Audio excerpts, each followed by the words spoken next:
एक तो हम करेंगे यहाँ पर मिनिमाइजेशन ऑफ कॉस्ट और दूसरा काम हम करेंगे यहाँ पर maximization of profit.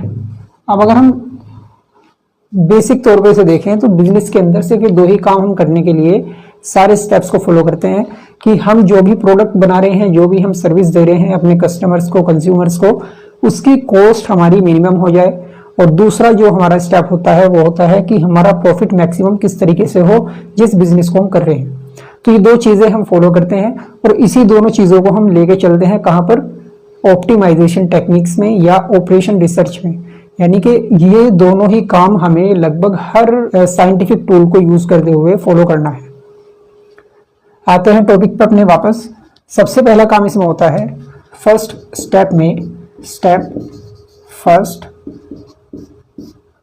Raw reduction.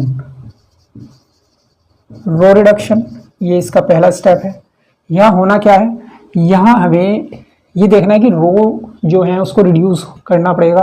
तो रिड्यूस करने के लिए देखेंगे कि रॉ में हमारे पास क्या वैल्यूज हैं। तो एक जो हमारे पास रो है इस तरह से मानी जाएगी, बी रो है, सी रो है और डी रो है।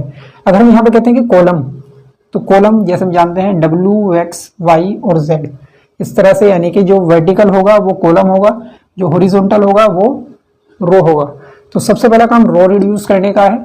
तो हम ये देखेंगे कि यहाँ पर फर्स्ट वाली रो में, यानी जो ए सेल्समैन के लिए रो बन रही है, उसमें हमारे पास मिनिमम वैल्यू कहाँ पर है। मिनिमम वैल्यू हमारे पास आ रही है यहाँ पर 8।